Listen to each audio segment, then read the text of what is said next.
청경국 상공에는 은빛 장신구처럼 달이 걸려 있었고 그 빛은 작은 마을 달빛골의 자갈길 위로 쏟아져 내렸다.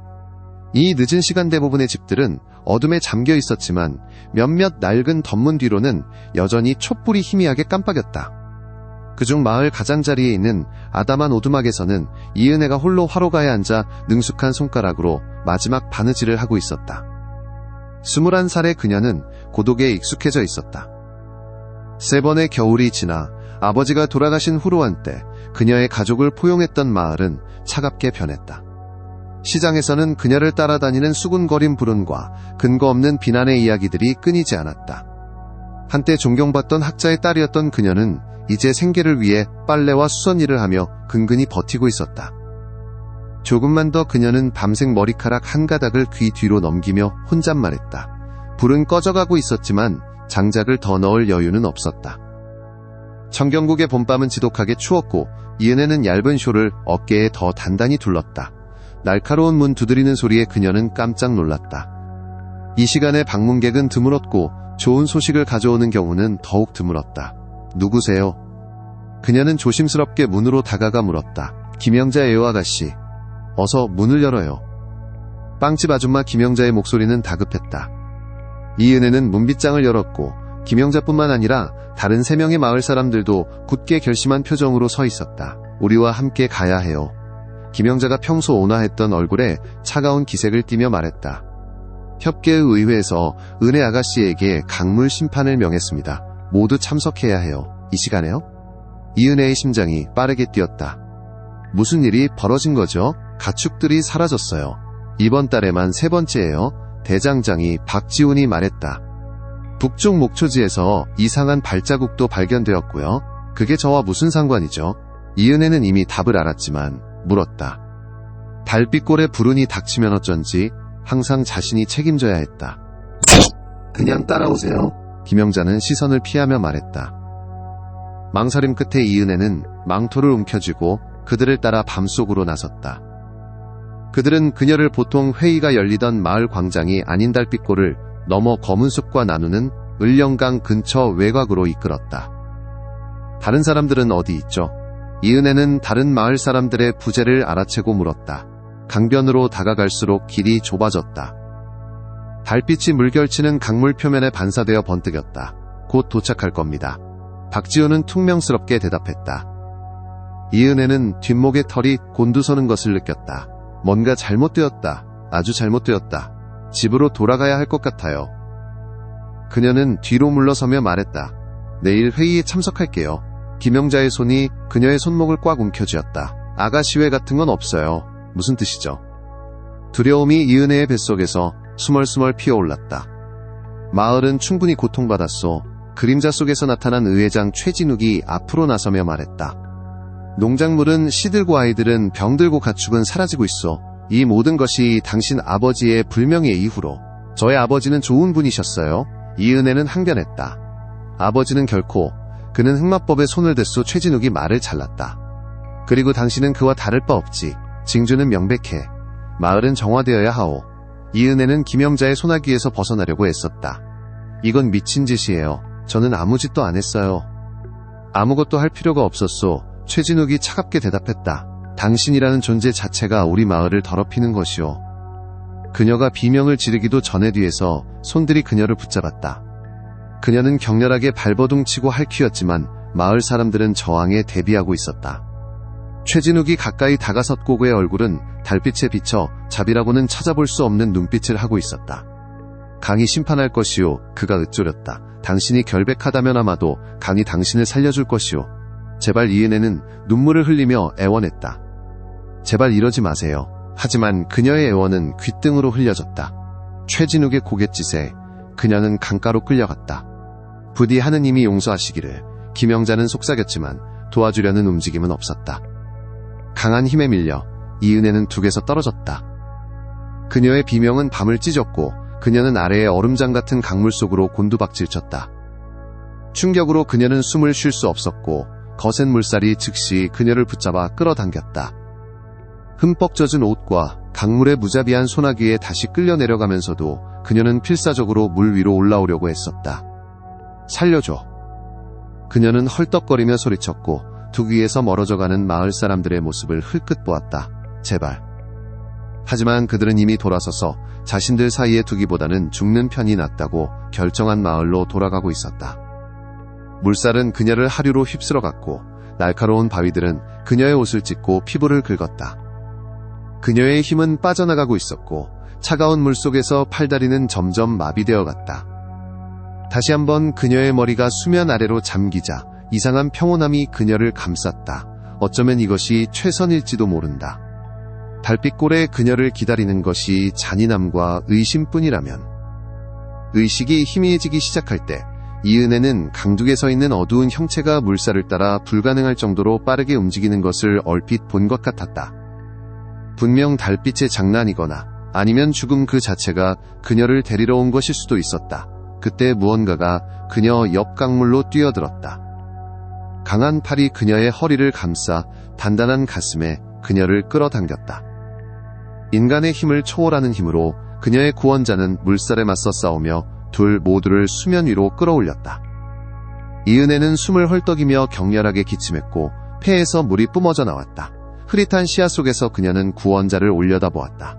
그의 얼굴은 너무나도 인상적이어서 마치 대리석으로 조각된 듯했다. 달빛을 받은 그의 눈은 내면의 불꽃처럼 빛나는 듯했다. 나를 붙잡아라. 그가 명령했다. 그의 목소리는 물소리를 뚫고 깊고 울림있게 들렸다. 너무 약해 대답할 수 없었던 그녀는 그저 그에게 매달릴 수밖에 없었고 그는 강력한 물살을 가르며 강가로 헤엄쳐갔다. 세상이 그녀 주위에서 맴돌았고 시야의 가장자리에 어둠이 밀려들었다. 그녀가 마지막으로 기억하는 것은 물에서 들어 올려져 얼어붙을 듯한 강물에서 막 나왔음에도 놀랍도록 따뜻한 가슴에 안겨있던 순간이었다. 이제 안전하다. 낯선 이가 속삭였다.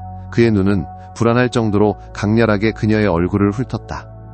다시는 그들이 너를 해치게 두지 않을 것이다. 의식이 완전히 사라져갈 때 이은혜는 그가 다른 무언가를 속삭이는 것을 들은 것 같았다. 흐릿해지는 의식 속에서는 이해할 수 없는 말이었다. 이 모든 세월 끝에 드디어 너는 내게 돌아왔구나. 서효림경은 의식을 잃은 여인을 검은 숲을 통해 쉽게 옮겼다. 그의 초자연적인 속도 덕분에 인간이라면 몇 시간이 걸릴 거리를 몇 분 만에 횡단할 수 있었다. 고대 보석골이 저 앞에 우뚝 솟아 있었고 첨탑들이 밤하늘을 꿰뚫었다. 울창한 숲과 호기심 많은 자들을 멀리하는 속삭이는 전설들로 필멸자들의 눈에서 숨겨진 잊혀진 요새였다. 수세기 동안 그곳은 그의 고독한 피난처였다. 오늘 밤 그곳은 두 사람의 성역이 될 것이다. 그가 거대한 참나무 문으로 이어진 돌계단을 오르며 서효림은 품 안의 여인을 내려다보았다. 흠뻑 젖어 창백한 모습이었지만 그녀의 얼굴은 그의 내면에 원초적인 무언가를 불러일으켰다. 500년 전 사랑하는 유나라를 잃은 이후로 느껴보지 못했던 인정과 갈망 그리고 맹렬한 보호 본능이었다. 그 닮은 점은 부인할 수 없었다. 똑같은 섬세한 눈썹, 똑같은 도톰한 입술, 심지어 오른쪽 눈가에 있는 작은 점까지. 유나라가 죽어가며 마지막 숨결로 약속했던 그대로였다. 나는 당신에게 돌아갈 거예요. 그는 반천년을 이 순간을 위해 기다려왔다. 보석골문은 손대지 않고 열렸다. 그의 지배 아래 있는 수많은 작은 마법 중 하나였다. 서유림은 이은혜를 안고 안으로 들어섰고 대리석 현관에 젖은 발자국을 남겼다. 동쪽 방에 불을 준비하라. 그가 그림자들을 향해 명령했다. 고대 섬견들은 완전히 살아있지도 죽어있지도 않은 채로 오래된 마법으로 그에게 묶여 있었고 잠시 나타났다가 그의 명령을 수행하기 위해 사라졌다. 서유림이 방에 도착했을 때는 이미 벽난로에 불이 활활 타오르고 있었다. 그는 이은혜를 거대한 사각기둥 침대에 조심스럽게 눕혔고 그녀의 젖은 옷은 즉시 비단 이불을 적셨다. 마른 옷이 필요하다. 그가 중얼거렸고 몇 순간 만에 여종이 최고급 리넨으로 된 잠옷을 들고 나타났다. 서유림은 여종이 이은혜의 젖은 옷을 조심스럽게 벗기고 마른 잠옷을 입히는 동안 고개를 돌렸다. 그는 창밖의 달을 응시했다. 그의 마음속에서는 수많은 가능성과 위험이 맴돌았다. 그녀를 죽이려 했던 마을 사람들은 그녀가 강물에 휩쓸려 죽었다고 믿을 것이다. 하지만 만약 그녀가 살아있다는 것을, 그리고 더 나아가 그의 보호 아래 있다는 것을 알게 된다면 인간들이 이해하지 못하는 것에 직면했을 때 늘 그랬듯이 횃불과 쇠스랑을 들고 다시 돌아올 수도 있었다. 다 되었나이다 주인님. 여종이 속삭이더니 그림자 속으로 사라졌다. 서효림은 이은혜의 침대 곁으로 돌아와 불빛 속에서 그녀의 얼굴을 살펴보았다. 그녀의 호흡은 안정되었고 뺨에는 서서히 혈색이 돌아왔다. 그녀는 살 것이다. 연약한 인간 여인그의 오랜 사랑의 영혼을 품고 있을지도 모르는. 하지만 그녀는 그를 기억할까? 그리고 기억하지 못한다면 그가 다시 시작하여 두 번째로 그녀의 마음을 얻을 수 있을까? 그는 손을 뻗어 창백한 손가락을 그녀의 뺨 바로 위에서 맴돌게 했지만 건드리지는 않았다. 돌아온 것을 환영한다 하라. 아니 은혜라고 불러야 할까? 이은혜는 낯선 부드러움 속에서 깨어났다. 그녀의 손가락은 비단 시트를 움켜쥐었고 그것은 아담한 오두막에서는 결코 알지 못했던 호사였다. 잠시 그녀는 눈을 감은 채 움직이지 않고 누워 꿈을 꾸고 있다고 확신했다. 고통이 없는 것에 그녀는 놀랐다. 바위에 부딪히고 강물의 잔인한 물살에 시달린 몸이 아프지 않아야 할까? 어쩌면 정말 죽었는지도 모른다. 어쩌면 이곳은 사후세계일지도 모른다. 마침내 그녀가 눈을 뜨자 숨을 들이쉬었다. 머리 위로는 짙은 버건디 벨벳의 화려한 캐노피가 드리워져 있었고 4개의 정교하게 조각된 나무 기둥이 이를 지탱하고 있었다. 그녀가 누워있는 침대는 5사람도 편안하게 수용할 수 있을 만큼 거대했다. 침대 너머로 그녀는 테피스트리로 장식된 돌벽 어둡게 닦인 나무 가구 그리고 무거운 커튼으로 가려진 높은 창문이 있는 넓은 방을 흘끗 보았다. 여기가 어디죠? 그녀가 속삭였다. 안전하다. 그림자 속에서 대답이 들려왔다. 이은혜는 심장이 빠르게 뛰며 벌떡 일어났다. 방의 어두운 구석에서 한 형체가 나타났다. 강에서 그녀를 구한 낯선 남자였다. 아침의 부드러운 빛 속에서 그녀는 그를 처음으로 선명하게 볼 수 있었고 그 모습에 숨이 멎는 듯했다. 그는 키가 크고 위엄이 있었으며 고급스러운 옷을 입고 있었다. 어두운 조끼 아래 흰 셔츠 잘 재단된 바지와 빛이 스며드는 창문에서 반짝이는 부츠를 신고 있었다. 그의 얼굴은 날카로운 광대뼈 강한 턱선 예술가의 손으로 조각된 듯한 입술로 인상적이었다. 한밤중처럼 검은 머리카락은 목덜미에서 깔끔하게 묶여 있었다. 하지만 그녀를 사로잡은 것은 그의 눈이었다. 깊고 강렬하며 회색과 보라색 사이를 오가는 듯한 특이한 색조였다. 절 구해줬군요. 이은혜가 말했다. 지난밤의 기억이 밀려들었다. 강물의 그들이 절 그녀의 목소리가 끊겼다. 이제 그런 생각은 하지 마라. 그가 부드러우면서도 단호한 목소리로 말했다. 그는 침대 쪽으로 다가섰지만 예의 바른 거리를 유지했다. 쉬어야 한다. 이은혜는 자신을 내려다보며 자신이 섬세한 꽃무늬가 수놓아진 최고급 리넨 잠옷을 입고 있음을 깨달았다. 제 옷은 쓸모없게 되었지. 그가 대답했다. 내 섬견들에게 너를 돌보게 했다. 너의 정숙함은 지켜졌으니 걱정 마라. 그녀는 고개를 끄덕였지만 질문들이 머릿속을 맴돌았다. 당신은 누구세요? 이곳은 어디죠? 그의 입술에 작은 미소가 스쳤다. 나는 서유림경이고 이곳은 나의 보금자리 보석거리다. 보석거리요. 이은혜는 믿을 수 없다는 듯 되물었다. 하지만 그곳은 그저 전설 속의 장소잖아요. 검은 숲 깊숙이 숨겨져 아무도 감히 가지 못하는 유령 들린 폐허라고요. 전설은 종종 목적을 가지고 있다. 서유림이 알 듯 모를 듯하게 대답했다. 호기심 많은 자들을 멀리하게 만들지. 이은혜는 시트를 더 꽉 움켜쥐었다. 왜 저를 구해줬나요? 서유림의 표정이 부드러워졌다. 강물에 빠져 죽게 내버려 두는 편이 나았을까? 아니요, 물론 아니죠. 그녀는 재빨리 말했다. 진심으로 감사해요. 하지만 당신은 한밤중에 강가에 있었잖아요. 나는 밤에 자주 걷는다. 그가 간단히 말했다. 그때 숲은 평화롭거든. 그의 어조에는 더 많은 이야기가 숨겨져 있는 듯했지만 이은혜는 너무 벅차올라 더 캐물을 수 없었다. 대신 그녀는 주위를 다시 둘러보았다. 거대한 돌 벽난로에서 타오르는 불, 버려진 성이라고는 믿기지 않는 먼지의 부재, 그리고 공기 중에 스며든 기묘한 고요함에 주목했다. 서효림경, 효림이라고 부르시오. 효림경. 그녀는 정정했다. 그 이름이 혀끝에서 묘하게 익숙하게 느껴졌다. 당신에게 빚을 졌지만 가능한 한 빨리 마을로 돌아가야 해요. 그의 표정이 어두워졌다. 너를 죽이려 했던 사람들에게 돌아간다고? 갈 곳이 없어요. 그녀가 조용히 말했다. 네 보금자리는 더 이상 너에게 안전하지 않다. 그가 말을 잘랐다. 네가 살아있다는 소문은 빠르게 퍼질 것이다. 그들은 다시 시도할 거야. 두려움이 이은혜의 심장을 움켜쥐었다. 그가 옳다는 것을 그녀는 알았다. 최진욱의 눈에 서린 결심, 김영자의 차가운 수긍, 그들은 그녀가 죽기를 바랐다. 그들은 그녀의 귀환을 환영하지 않을 것이다. 그럼 어떻게 해야 하죠? 그녀는 절망감이 스며든 목소리로 물었다. 서유림이 우아하고 유려한 움직임으로 가까이 다가섰다. 네 미래를 위한 안전한 길을 찾을 때까지 내 손님으로 이곳에 머물러라. 여기요? 당신과 함께요. 그 제안은 스캔들에 가까웠다. 낯선 남자의 집에 미혼 여인이 살다니. 마치 그녀의 생각을 읽기라도 한 듯 그가 덧붙였다. 내 섬견들이 너를 시중들 것이다. 이 동 전체를 너 혼자 사용하게 될 것이다. 이곳에서는 어떤 해악도 없을 것이며 마을 사람 중 아무도 이곳을 모르니 너의 평판도 유지될 것이다. 이은혜는 입술을 깨물며 선택지를 고려했다. 사실 그녀에게는 선택의 여지가 없었다. 낯선 이에게 참으로 친절하시군요, 주인님. 그의 눈에 무언가가 스쳤다. 그녀가 이름을 알 수 없는 감정의 그림자였다. 어쩌면 생각만큼 낯선 이는 아닐지도 모르지. 그가 너무나 조용히 중얼거려 그녀는 거의 알아듣지 못했다.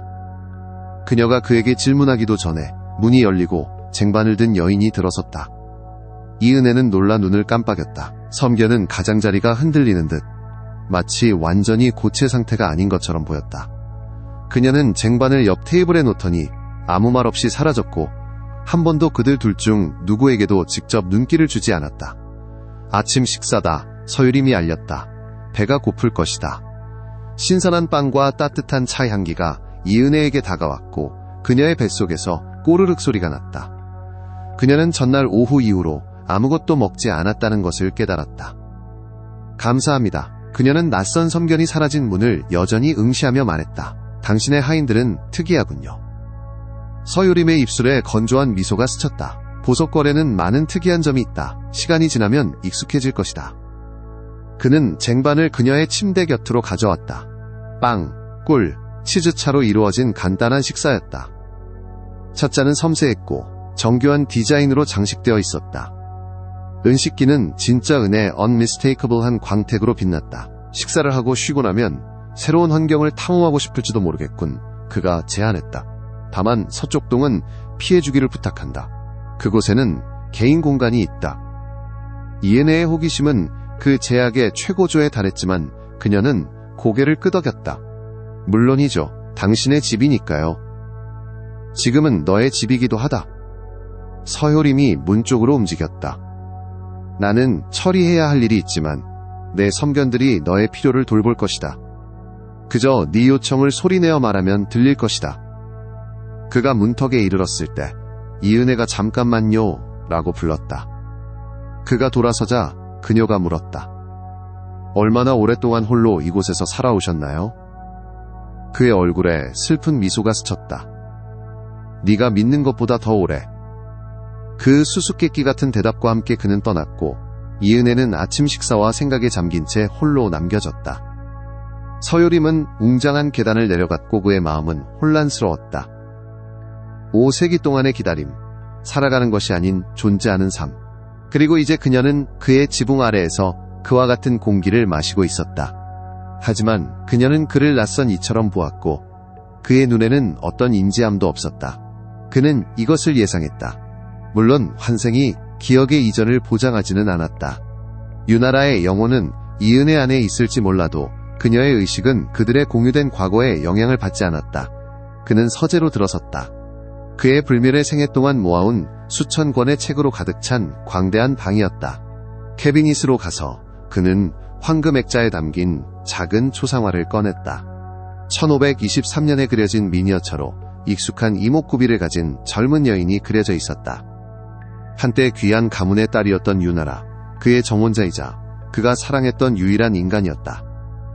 그들이 결혼하기로 했던 밤, 이물 사냥꾼들이 성을 습격하여 유나라가 악마와 교제했다고 비난했다. 사실 그녀는 서효림의 비밀, 그가 밤의 불멸의 존재인 흡혈귀라는 것을 발견한 것이었다.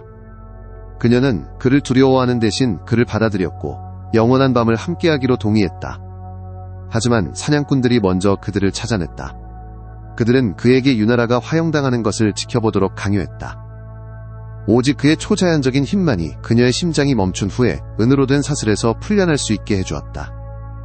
그녀를 구하기에는 너무 늦었지만 그녀가 마지막 순결로 했던 약속을 들을 시간은 있었다.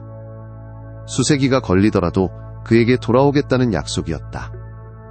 그리고 이제 이은혜는 유나라가 한때 가졌던 똑같은 얼굴, 똑같은 태도, 심지어 똑같은 작은 몸짓까지 지니고 그의 지붕 아래에서 잠들어 있었다. 주인님, 그림자 속에서 속삭임이 들려왔다. 그의 섬견 중 하나가 나타났다.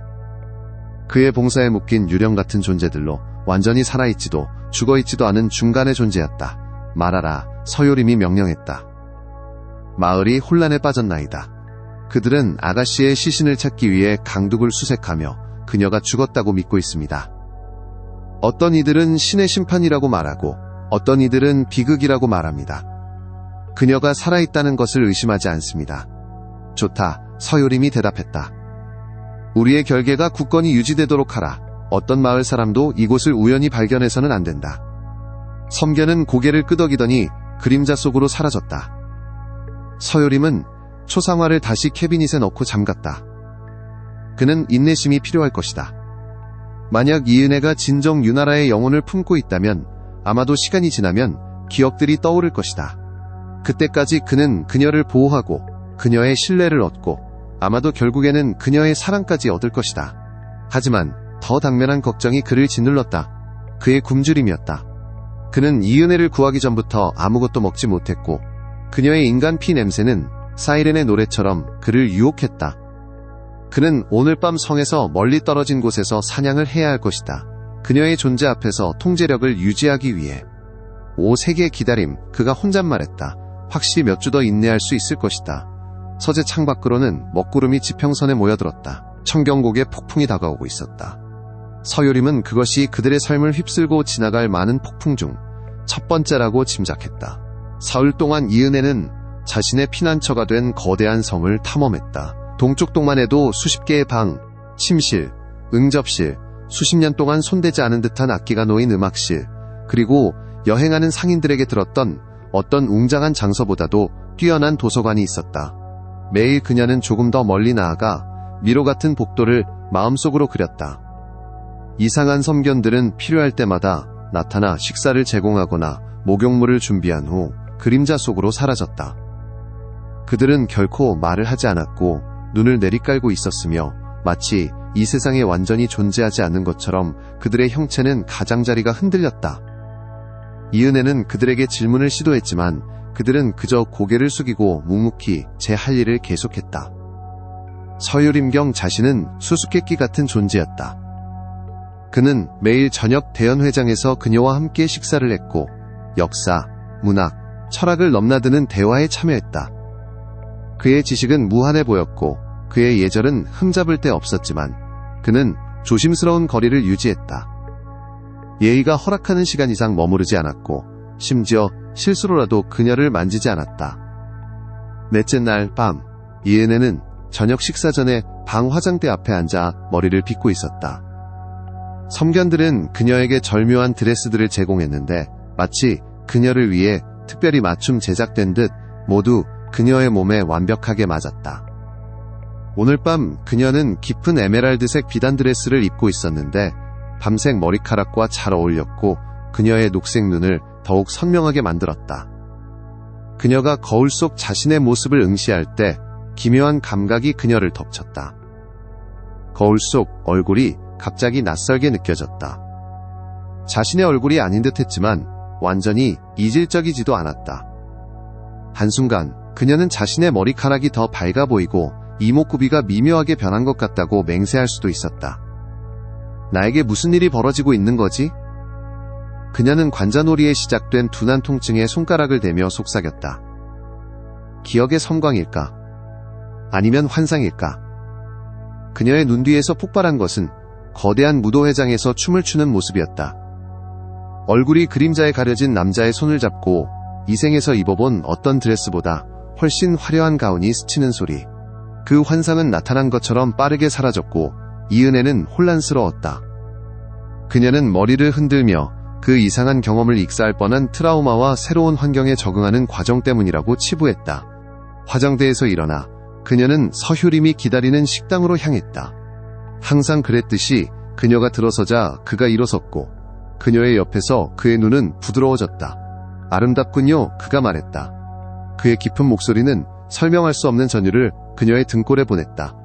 감사합니다. 그녀는 대답하며 긴 테이블의 반대편 끝에 앉았다. 잦은 저녁 식사에도 불구하고 그들은 물리적인 거리를 유지했다. 서효림은 테이블의 상석에, 이은혜는 말석에 앉아 있었고 그들 사이에는 20피트의 광택, 나는 마호바니가 놓여 있었다. 식사는 마법처럼 나타났다. 구운 꽁꿀을 바른 채소 신선한 빵 그리고 이은혜가 맛본 어떤 와인보다도 오래되고 고급스러운 와인이었다. 그들은 한동안 편안한 침묵 속에서 식사했다. 유일한 소리는 식기가 찻잔에 부딪히는 소리와 또 다른 폭풍이 밖에서 모여드는 듯한 멀리서 들리는 천둥 소리뿐이었다. 오늘 초상화 갤러리를 탐험했어요. 이은혜가 마침내 말을 꺼냈다. 수세기 전의 그림들이 있던데 당신의 조상들인가요? 서효림의 표정은 신중하게 중립을 유지했다. 어떤 의미에서는 그렇소. 당신의 가문은 분명 빛나는 역사를 가졌겠군요. 하지만 서 가문의 이름은 마을에서는 알려져 있지 않던데요. 우리는 항상 사생활을 중시했소. 그가 대답했다. 그리고 당신은 아버지 외에 가족에 대해 더 기억나는 것이 있는가? 이은혜는 한숨을 쉬었다. 이미 말씀드린 것보다 아는 것이 거의 없어요. 어머니는 제가 어릴 때 돌아가셨어요. 저의 아버지는 학자셨는데 마을 사람들은 그를 존경했죠. 그녀는 망설였다. 그가 서효림이 부드럽게 재촉했다. 그가 어둠의 관습에 즉 어떤 존재와 결탁했다는 비난을 받기 전까지요. 그녀는 자신이 거의 말할 뻔한 것의 미묘함을 깨닫고 말을 끊었다. 밤의 존재들과 결탁했다는 것이겠지. 서효림이 약간의 아이러니를 담아 말을 이었다. 흡혈귀나 마녀들 말이지. 이은혜는 고개를 끄덕였다. 그 비난들은 터무니없었어요. 저희 아버지는 독실하고 좋은 분이셨어요. 하지만 선박이 바다에서 실종되고 혹독한 겨울이 닥쳐왔어요. 마을 사람들은 비난할 대상이 필요했던 거죠. 인간은 통제할 수 없는 것을 종종 두려워한다. 효림이 말했다. 그리고 그 두려움 속에서 존재하지 않는 괴물을 만들어내거나 눈앞에 버젓이 걸어다니는 괴물을 보지 못하기도 하지. 그의 말은 이은혜가 완전히 해독할 수 없는 무게를 담고 있었다. 그녀는 테이블 너머로 그를 살폈다. 그의 완벽한 고요함, 그가 음식을 맛보는 듯 했지만 결코 줄어들지 않는 방식, 그가 낮 시간에는 성에서 전혀 모습을 드러내지 않는다는 점. 서효림경 그녀는 용기를 내어 말을 꺼냈다. 다소 직설적인 질문을 드려도 될까요? 그의 입술에 희미한 미소가 스쳤다. 무엇이든 물어도 좋소다만 대답할 권리는 나에게 있음을 알아두게. 몇 살이세요? 그 질문은 그들 사이에 걸려있었고 겉보기에는 순진했지만 암시로 가득했다. 서효림은 그녀를 사려 깊게 바라본 후 대답했다. 보이는 것보다 오래 살았지. 그가 마침내 말했다. 왜 묻는가? 이은혜는 초조하게 냅킨을 비틀었다. 가끔 역사적 사건들을 마치 직접 목격한 것처럼 말씀하세요. 그리고 제가 알아차린 다른 특이한 점들도 있고요. 아침이나 점심 식사를 저와 함께하지 않거나 동안에는 당신을 본 적이 없어요. 당신의 성견들은 완전히 인간이 아니죠, 그렇죠? 그리고 가끔 저를 볼 때 마치 다른 사람을 보는 것 같아요. 서효림의 표정은 변함이 없었지만 그의 눈에는 무언가가 스치는 듯했다. 어쩌면 걱정이나 체념일지도 모른다. 관찰력이 좋고는 해. 대부분의 사람보다 훨씬. 여기서 제가 위험한가요? 그녀는 단도직입적으로 물었다. 그는 그 질문에 진정으로 놀란 듯 보였다. 나에게서? 결코 아니다. 너에게 해를 끼치느니 차라리 존재를 끝내겠다. 그의 목소리에 담긴 격렬함은 그녀를 설득했지만 더 많은 의문을 불러일으켰다. 그럼 당신은 무엇인가요? 이곳은 대체 뭐죠? 번개가 밖에서 번쩍이며 순간적으로 홀을 선명한 흰빛으로 비추었다. 서효림은 선택지를 저울질하며 얼마나 드러낼지 결정하는 듯했다. 두려움을 줄 수도 있는 진실들이 있고, 그가 마침내 말했다. 믿기 어려울 수도 있는 진실들도 있지. 강물에 빠져 죽을 뻔하고 그림자로 된 섬견들과 함께 버려진 성에 산다는 신비한 주인에게 구출된 후저의 불가능의 정의는 다소 넓어졌어요. 이은혜는 예상치 못한 대담함으로 대답했다. 서효림의 얼굴에 진심 어린 미소가 스치며 그의 이목구비를 따뜻하게 만들었다. 과연 그가 자리에서 일어나 거대한 벽난로 쪽으로 움직였다. 그곳에서는 불꽃이 최면을 거는 듯한 리듬으로 춤을 추고 있었다. 만약 내가 너와 내가 오래전이 전에 만난 적이 있다고 말한다면 어떻겠나. 이은혜의 심장이 빠르게 뛰었다. 그건 불가능하다고 말할 거예요. 저는 평생 달빛골에서 살았어요. 이 생에서는 아닐지라도. 그가 그녀를 향해 돌아서자 그의 표정은 심각했다. 윤혜에 대해 무엇을 아는가 은혜. 그 질문은 그녀에게 또 다른 현기증을 불러일으켰고 조각난 이미지들이 함께 떠올랐다. 이 성과는 다른 웅장한 성다른 시간 그리고 자신 앞에 서 있는 똑같은 남자였지만 그는 지나간 시대의 귀족 복장을 하고 있었다. 모르겠어요. 그녀는 말을 시작했지만 방이 갑자기 그녀 주위에서 기울어지는 듯했다. 그녀는 몸의 균형을 잡기 위해 테이블 가장자리를 움켜쥐었다. 서유림은 순식간에 그녀 곁에 나타났고 비인간적인 속도로 움직였다. 그의 손은 그녀의 어깨 근처에서 맴돌았지만 완전히 닿지는 않았다. 괜찮은가? 그냥 어지러워요. 그녀는 간신히 말했다. 그리고 이런 이상한 환영들이 계속 나타나요. 한 번도 가본 적 없는 장소들, 한 번도 만난 적 없는 사람들, 하지만 기억처럼 느껴져요. 그의 표정이 변했다. 희망이 그의 얼굴을 밝혔다. 그 환영 속에서 무엇을 보는가? 이곳과는 다른 웅장한 성. 옛날 옷을 입은 사람들로 가득 찬 무도회장. 그리고 남자. 그녀는 그를 올려다보았다. 처음으로 그를 진정으로 보았다. 당신과 같은 얼굴이지만 수세기 전에 귀족 복장을 한 남자요. 서유림이 그녀의 의자 옆에 무릎을 꿇었고 그의 눈은 그녀의 눈과 같은 높이에 있었다. 은혜, 내가 지금부터 말해줄 이야기는 삶과 죽음, 시간 그 자체에 대한 네가 믿는 모든 것을 뒤흔들 것이다. 그녀는 두려워했어야 했다. 그녀는 어떤 이성적인 사람이라도 이 낯선 남자와 그의 전생 이야기에 도망쳤을 것이라고 알았다.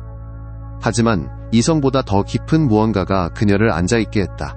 설명할 수 없는 끌림이 그에게로 향했다. 말해줘요. 그녀는 속삭였다. 500년 전 나는 유나라라는 여인을 사랑했소. 우리는 결혼하기로 되어 있었지만 결혼식 전날 밤 그녀는 내게서 빼앗겼고 나와의 교제로 인해 그녀가 무엇이 되었는지 두려워했던 자들에 의해 살해당했지. 그녀는 당신에게 무엇이었나요? 이은혜는 이미 답의 일부를 알고 있었지만 물었다. 나의 정혼자, 나의 사랑, 불멸의 삶에 나와 함께하길 원했던 유일한 인간이었다. 그 단어는 그들 사이에 걸려 있었다. 불멸, 불가능한 단어였지만 너무나 강한 확신으로 말해져서 이은혜는 그것을 일축할 수 없었다. 그녀는 마지막 숨결로 내게 돌아올 것이며 수세기가 걸리더라도 그녀의 영혼이 다시 돌아올 것이라고 약속했어. 그의 시선은 강렬하고 흔들림 없이 그녀를 붙잡았다. 나는 그 영혼이 이제 너의 것이라고 믿는다, 은혜. 방이 다시 빙글빙글 도는 듯 했지만 이번에는 이은혜가 현기증을 환영했다. 그것과 함께 더 많은 조각들이 떠올랐기 때문이었다. 목에 걸린 루비 목걸이, 어둠 속에서 속삭이는 약속, 입술에 닿는 감촉. 이건 미친 짓이에요. 그녀는 숨을 내쉬었다. 정말 그럴까? 서유림이 부드럽게 물었다. 아니면 네가 이곳에서 깨어난 순간부터 느꼈던 연결. 한 번도 걸어본 적 없는 복도의 익숙함. 꿈이 환상이 아니라 기억처럼 느껴지는 이유를 설명하는 것일까? 이은혜는 갑자기 일어서서 명확하게 생각하기 위해 거리가 필요했다. 당신이 하는 말이 사실이라 해도, 제가 어떻게든 유나라의 영혼을 품고 있다 해도 저는 그녀가 아니에요. 저는 달빛골 마을의 학자의 딸인 이은혜예요. 그렇다. 서유림이 동의하며 키를 바로 세웠다. 너는 너 자신의 삶, 너 자신의 기억과 경험을 가진 이은혜다. 나는 네가 유나라가 되기를 기대하지 않는다. 하지만 아마도 시간이 지나면 네가 그녀가 느꼈던 것, 우리가 공유했던 것을 기억할 수도 있을 것이다. 또 한 번의 번개가 홀을 비추었고 이어서 귀를 찢을 듯한 천둥 소리가 즉시 울렸다. 폭풍은 맹렬하게 닥쳐왔고 빗줄기는 절박한 손가락처럼 창문을 때렸다. 시간이 필요해요. 이은혜는 문 쪽으로 물러서며 말했다. 이 모든 것을 한 번에 이해하기에는 너무 벅차요. 서유림은 고개를 끄덕이며 거리를 유지했다. 물론이지, 필요한 만큼 시간을 가지시오. 나는 5세기를 기다렸소. 며칠 더는 충분히 기다릴 수 있다. 이은혜가 식당을 뛰쳐나와 자신의 방으로 고독을 찾아갔을 때 그녀는 서유림과 그의 불가능한 이야기뿐만 아니라 그녀의 마음이 이미 알아차렸지만 그녀의 정신은 아직 받아들일 준비가 되지 않은 진실로부터 도망치고 있다는 느낌을 떨쳐낼 수 없었다. 그날 밤 이은혜는 꿈에 시달렸다. 환상이라기보다는 기억에 가까운 생생하고 디스조인트된 조각들이었다. 달빛골과는 다른 계곡에 자리 잡은 마을을 내려다보는 산 중턱에 위치한 웅장한 성. 촛불이 켜진 무도회장에서의 화려한 춤. 대리석 바닥에 스치는 비단 치마에 스치는 소리. 그녀가 주인에게서 본 적 없는 더 자유로운 미소를 가진, 얼굴은 서유림과 같지만 옷은 다른 세기의 남성 귀족. 그리고 불. 꿈은 항상 불로, 비명으로, 타는 살 냄새로 끝났다. 그녀는 땀으로 축축한 비단 시트에 엉킨 채 숨을 헐떡이며 깨어났다. 커튼 틈새로 달빛이 스며들어 침대에 은색 줄무늬를 그렸다. 성은 고요했고 가끔 오래된 돌이 자리 잡는 삐걱거리는 소리만 들릴 뿐이었다. 잠은 다시 오지 않았다. 몇 시간 동안 뒤척이다가 이은혜는 일어나 신비로운 섬견들이 남겨둔 벨벳 가운을 몸에 둘렀다. 어쩌면 산책이 그녀의 마음을 정리하고 서유림의 계시와 자신의 혼란스러운 환영을 이해하는 데 도움이 될지도 모른다. 복도는 그녀가 다가갈 때마다 켜지고 그녀가 지나가면 다시 어두워지는 벽등불로 밝혀져 있었다. 보석걸의 또 다른 특이점이었는데 그녀는 알아챘지만 결코 의문을 품지 않았었다. 그녀의 맨발은 돌바닥 위에서 아무 소리도 내지 않았고 그녀는 본능이 이끄는 대로 헤매었다. 의식적인 결정 없이 그녀는 금지된 서쪽동으로 다가가는 자신을 발견했다. 서유림의 금지령이 그녀의 마음속에 울려 퍼졌다. 하지만 더 강한 무언가가 그녀를 앞으로 이끌었다. 호기심일 수도 있고 아니면 더 깊은 그녀 자신의 것이 아닌 기억일 수도 있었다. 그녀가 허용된 구역과 금지된 구역 사이에 보이지 않는 경계를 넘어서자 분위기가 변했다. 공기는 더 무거워졌고 팔에 소름이 돋을 정도로 강한 에너지가 충전된 듯했다. 이곳의 벽등불은 더 붉은 불꽃으로 타올랐고 고대 전투 장면과 이상한 의식을 묘사한 더 어두운 테피스트리가 걸린 벽에 핏빛 그림자를 드리웠다. 이곳에 있으면 안 돼, 그녀는 혼잣말했지만 계속 앞으로 나아갔다. 복도 끝에는 쇠로 된 검은 참나무로 된 거대한 문이 서 있었다. 성의 다른 문들과 달리 이 문은 잠겨 있었다. 이은혜는 화려한 손잡이를 시험해보고서야 이 사실을 알았다. 그녀는 돌아설 참이었는데 작은 열쇠 구멍에 시선이 닿았다.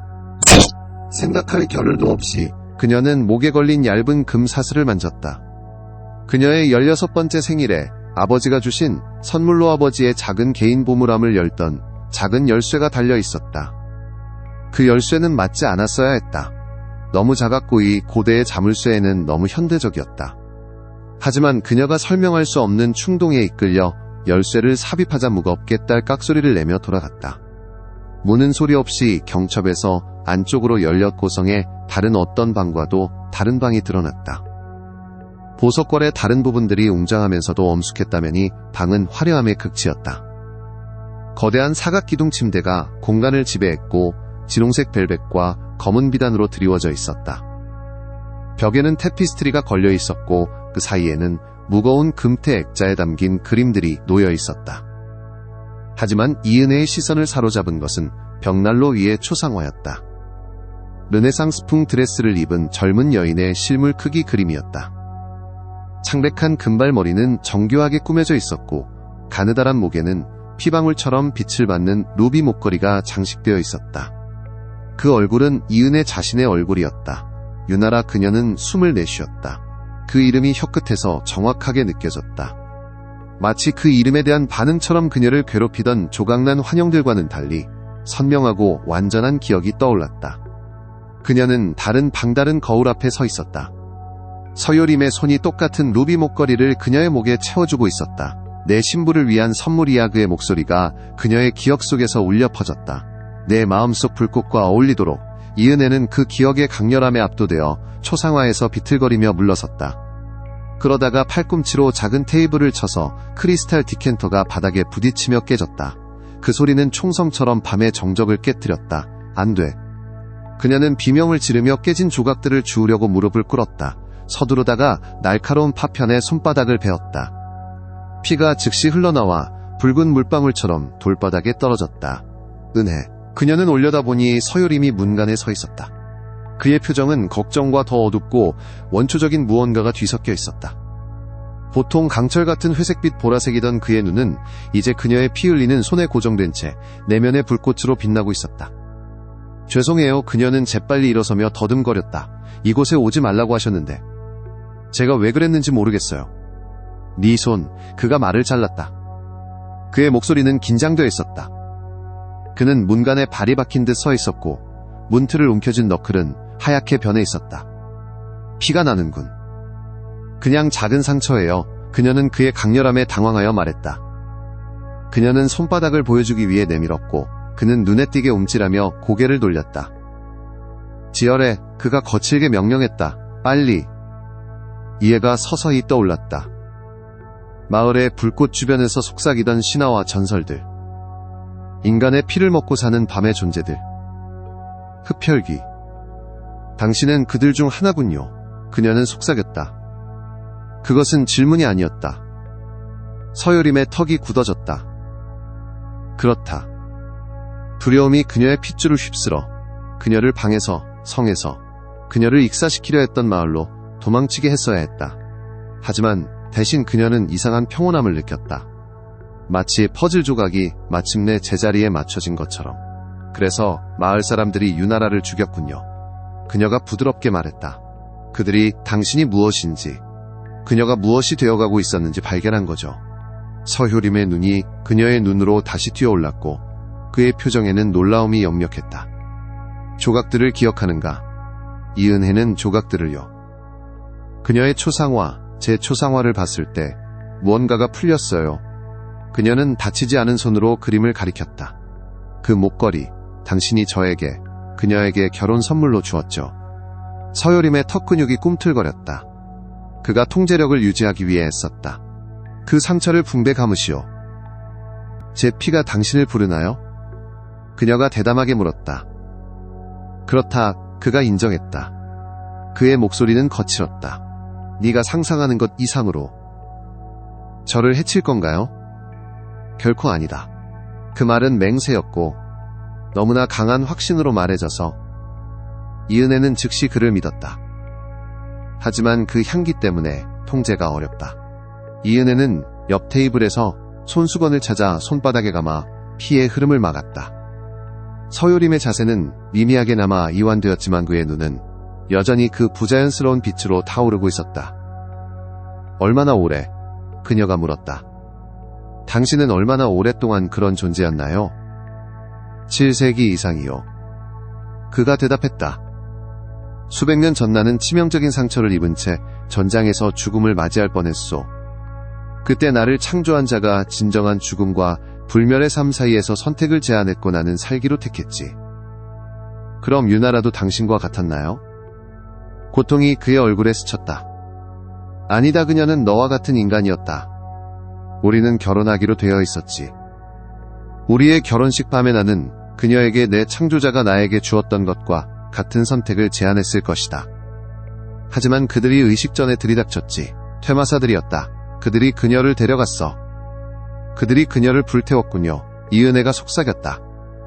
불꽃이 그녀의 눈 뒤에서 춤추는 기억, 거의 느낄 수 있을 것 같아요. 서유림이 방으로 한 걸음 또 한 걸음 다가섰다. 그녀의 말에 이끌린 것이었다. 또 무엇을 기억하는가? 이은혜는 눈을 감고 기억들이 떠오르도록 했다. 그녀가 한 약속을, 나는 너에게 돌아오겠다고 약속했었다. 그렇다. 서유림은 이제 그녀 앞에 서서 숨을 내쉬었다. 그녀의 정확한 말은 이러했다. 죽음조차 우리를 갈라놓을 수 없어요. 1000년이 걸리더라도 내 사랑, 나는 당신에게 돌아갈 거예요. 이은혜가 눈을 뜨자 그는 불과 몇 인치 떨어진 곳에 있었다. 너무 가까워서 그녀는 그의 초자연적인 눈동자 속 금색 줄무늬를 볼 수 있었고 그의 피부에서 뿜어져 나오는 시원함을 느낄 수 있었다. 인간의 피를 마시나요? 그녀는 거의 들리지 않는 목소리로 물었다. 그렇다. 그가 솔직하게 대답했다. 하지만 원치 않는 희생자에게서는 아니다.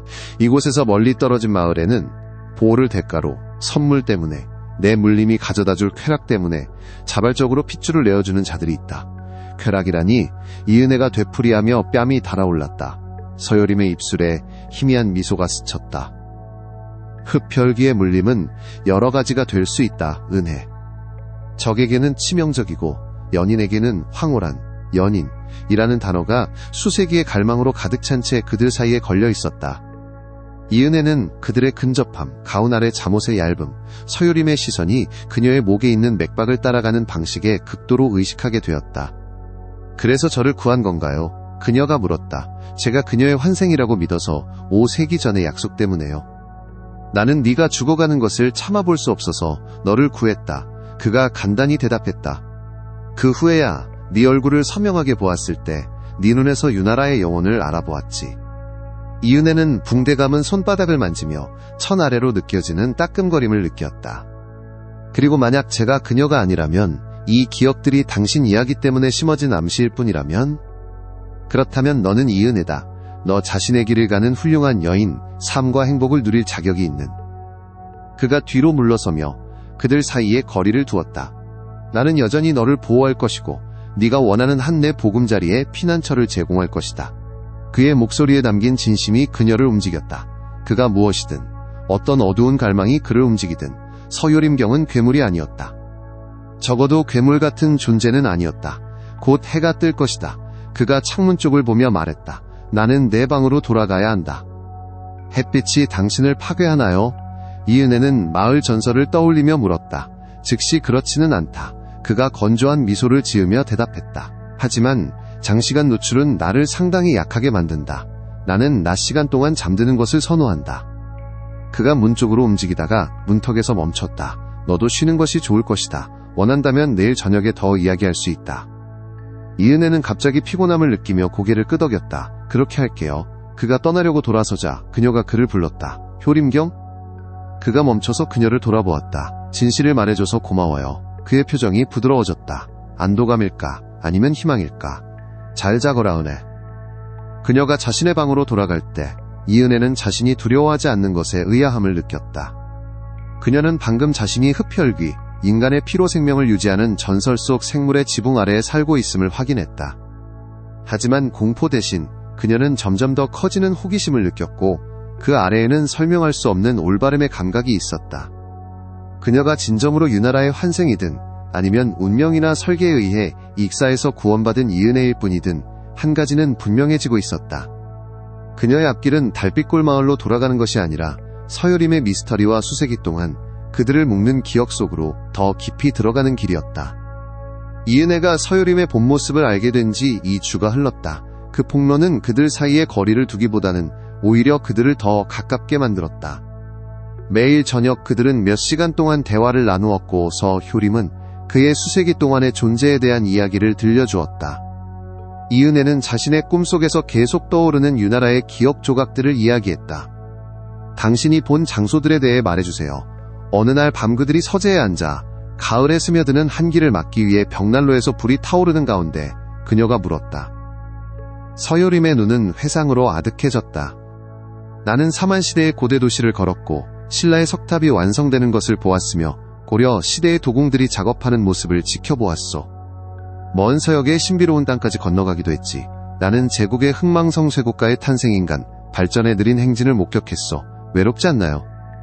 이은혜가 부드럽게 물었다. 주위의 모든 것이 쓰러져가는 동안 그렇게 오래 사는 것이요. 그렇다 그가 인정했다. 그래서 내 종족 중 많은 이들이 동반자를 만든다. 그들이 아끼는 인간들을 흡혈귀로 바꾸어 영혼을 함께 나누는 것이지 내가 유나라와 그러려 했던 것처럼 말이다.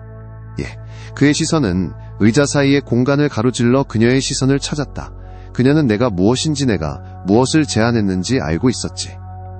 그녀는 자유롭게 그것을 선택했소. 이은혜는 초조하게 머리카락 한 가닥을 손가락에 말았다. 그녀를 불멸로 만든 것을 후회했을까요? 결코 아니다.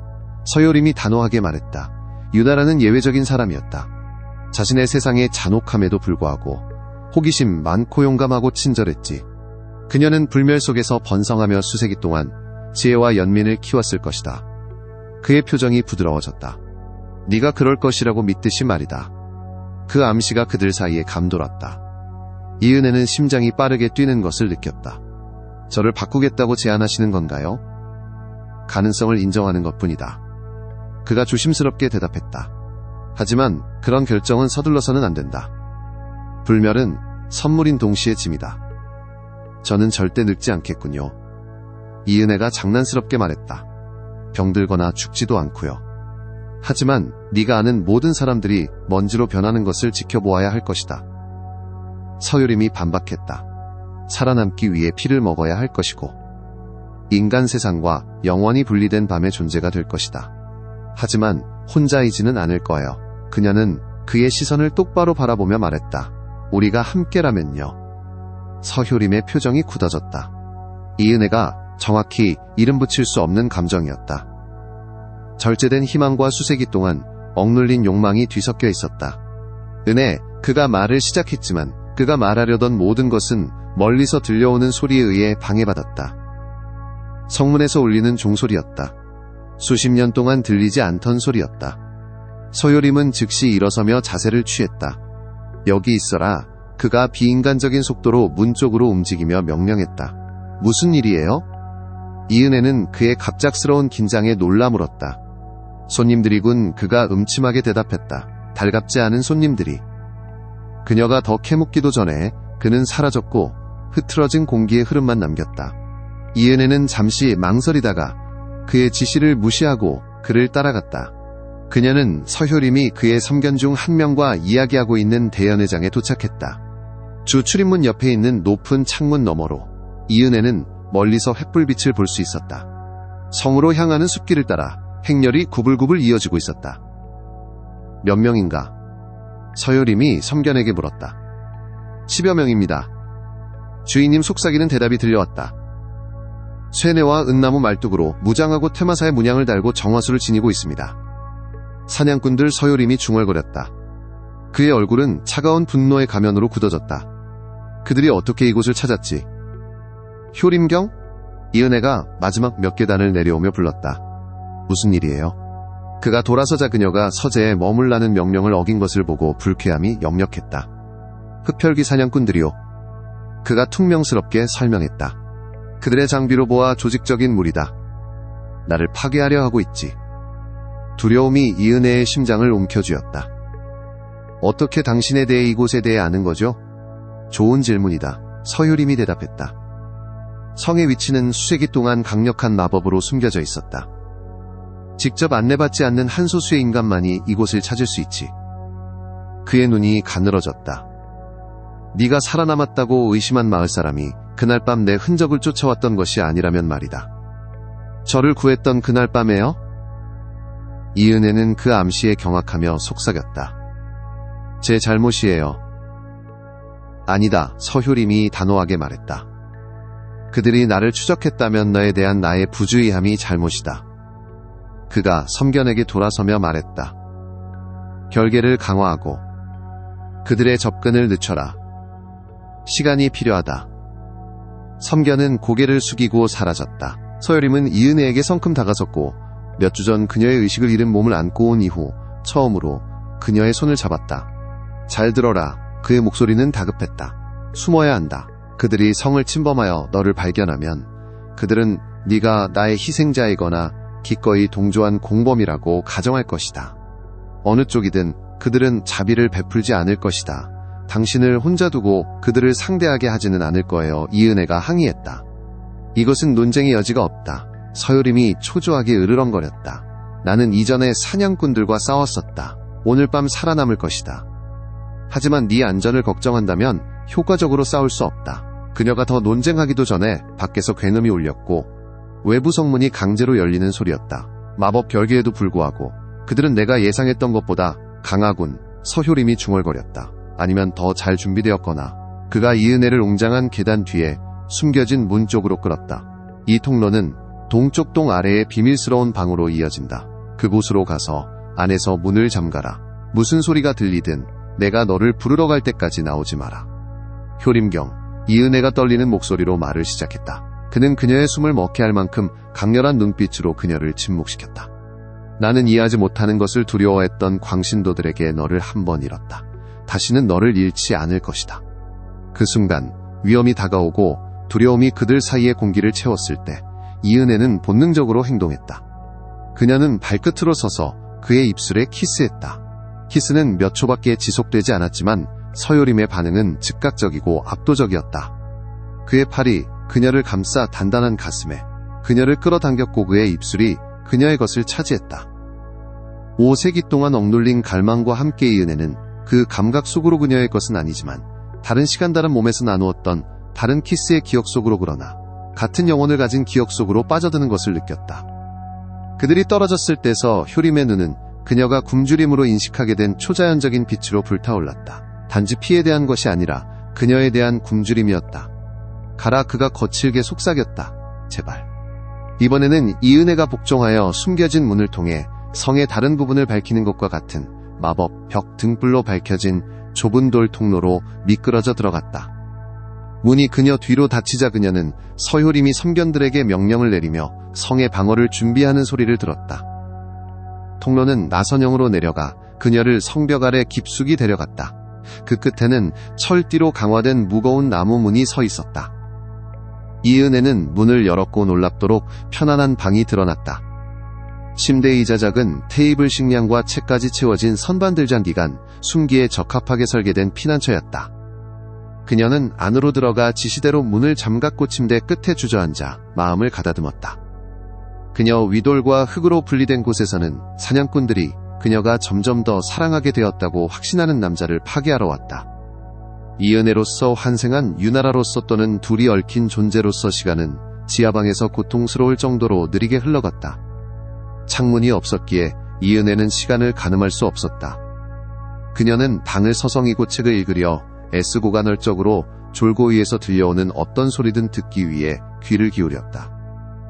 결국 긴장감에 지쳐 그녀는 깊은 잠에 빠져들었고 이전 어느 때보다도 생생한 꿈을 꾸었다. 그녀는 다시 유나라였다. 하지만 그 삶의 마지막 순간 불꽃이 그녀의 발을 핫탔고 그녀는 성 안뜰의 말뚝에 묶인 채 서 있었다. 그녀 앞에서는 서효림이 은사슬에 묶인 채 초자연적인 살을 태우는 고통 속에서 그들의 비밀을 알아낸 퇴마사들에 의해 자신의 처형을 지켜보도록 강요당하고 있었다. 그를 부인하라 선두 퇴마사가 정의로운 분노로 일그러진 얼굴로 요구했다. 이 악마와의 죄를 고백하면 하느님께서 네 영원한 영혼을 구원하실지도 모른다. 저는 아무것도 부인하지 않아요. 유나라는 두려움에도 불구하고 흔들림 없는 목소리로 대답했다. 사랑은 죄가 아니에요. 인간들 사이에서든 인간과 불멸자 사이에서든. 그럼 불타라 마녀. 퇴마사는 침을 뱉으며 부하들에게 불꽃을 더 지피라고 신호했다. 불길이 더 높이 솟아올라 그녀의 살을 집어삼킬 때 유나라는 서효림의 고통스러운 얼굴에 시선을 고정했다. 죽음조차 우리를 갈라놓을 수 없어요. 그녀는 불길의 포효 속에서 외쳤다. 천년이 걸리더라도 내 사랑, 나는 당신에게 돌아갈 거예요. 필사적인 힘의 초자연적인 분출로 서효림은 한쪽 팔을 사슬에서 풀었다. 그녀를 구하기에는 너무 늦었지만 복수하기에는 충분했다. 유나라가 생명을 잃으며 마지막으로 본 것은 서효림이 사슬을 끊고 풀려나 송곳니를 드러내며 자신을 살해한 자들에게 달려드는 모습이었다. 이은혜는 숨을 헐떡이며 깨어났다. 몸은 땀으로 흠뻑 젖어 있었고 불길의 환영이 여전히 피부를 지지는 듯했다. 이제 그녀는 꿈이 아니라 기억이라고 확신하는 그 기억은 너무나 생생해서 여전히 연기 냄새를 맡고 입안에서 제맛을 느낄 수 있었다. 비밀스러운 방 밖에서 들려오는 소리에 그녀는 완전히 정신을 차렸다. 누군가가 통로에 있었다. 발소리가 다가오고 이어서 조심스러운 노크 소리가 들렸다. 은혜, 서효림의 목소리는 긴장되어 있었다. 끝났다. 문을 열어라. 안도감이 그녀를 덮쳤고 그녀는 서둘러 문빗장을 풀었다. 문이 열리자 서효림이 모습을 드러냈지만 그녀가 마지막으로 보았던 모습과는 달랐다. 그의 고급스러운 옷은 찢어지고 피로 얼룩져 있었다. 찢어진 셔츠 사이로 보이는 부분적으로 치유된 상처로 보아 그의 피도 섞여 있는 듯했다. 그의 얼굴은 평소보다 창백했고 고통과 굶주림으로 수척해져 있었다.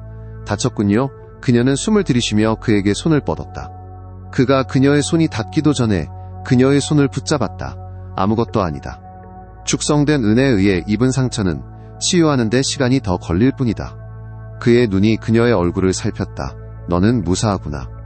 네, 그녀는 그를 안심시켰다. 사냥꾼들은 사라졌다. 그가 음침하게 말했다.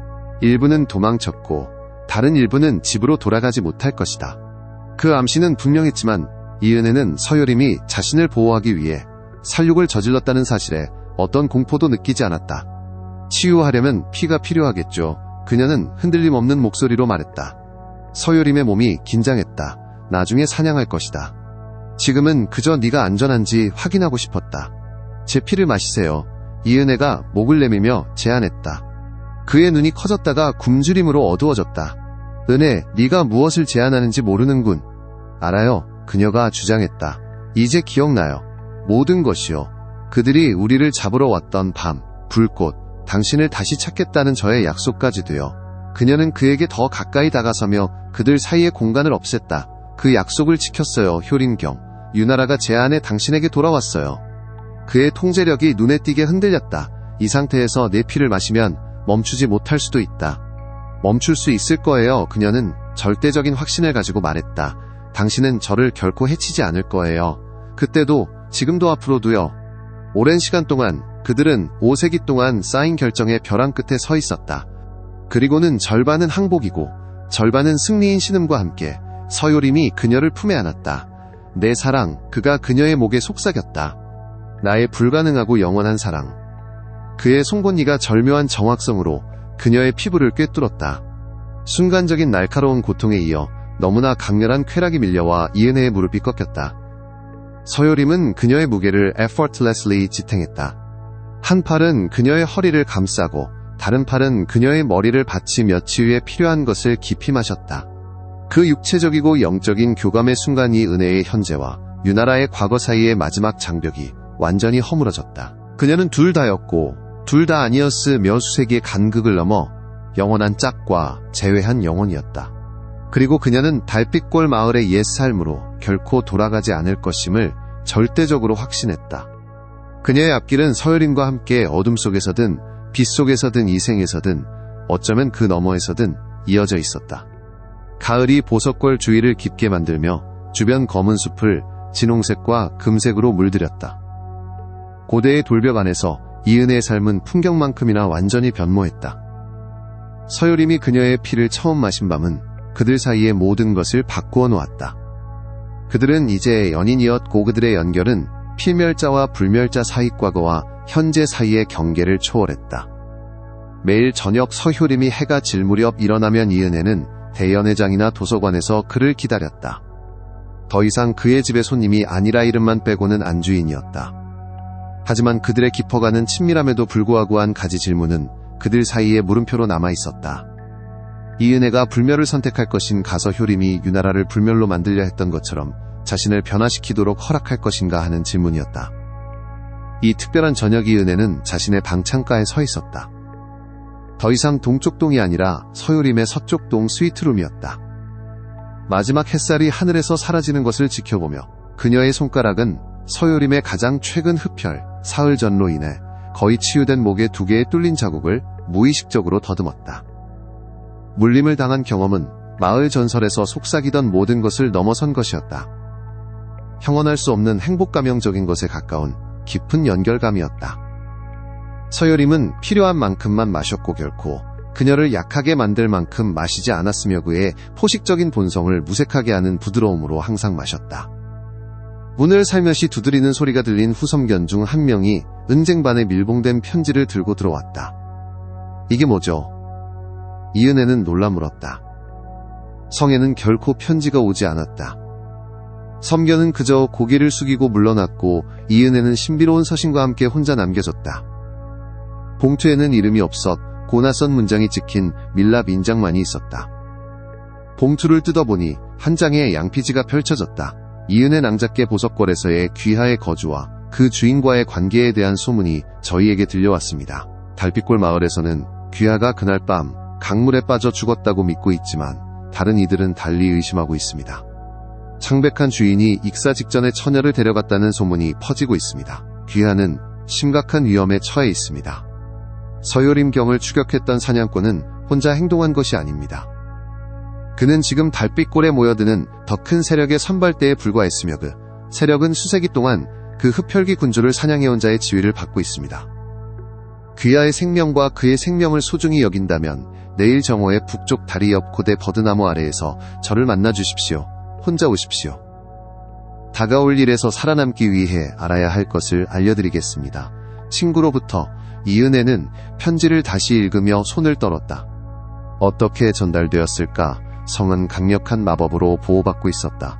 평범한 전령은 찾을 수 없었을 것이다.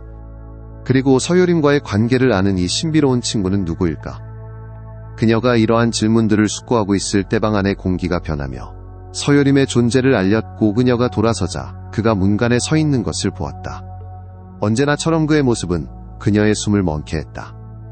그의 키 크고 강인한 체격도 생애를 걸쳐 그녀를 사로잡았던 귀족적인 이목구비 수세기의 지식과 갈망을 담고 있는 눈빛. 무엇이 너를 괴롭히는가? 그가 즉시 물었다. 그녀의 감정에 놀랍도록 민감한 그였다.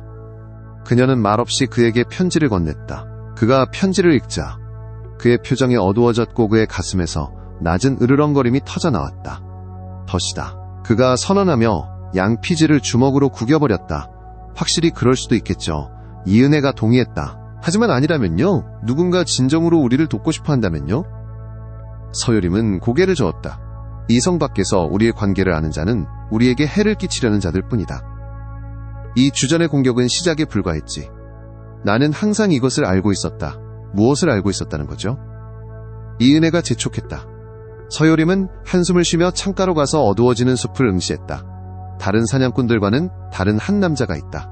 그는 3세기 이상 나를 추격해왔지. 유나라의 처형 당시 내가 그의 조상을 죽인 이후로. 3세기요? 이은혜는 믿을 수 없다는 듯 되물었다.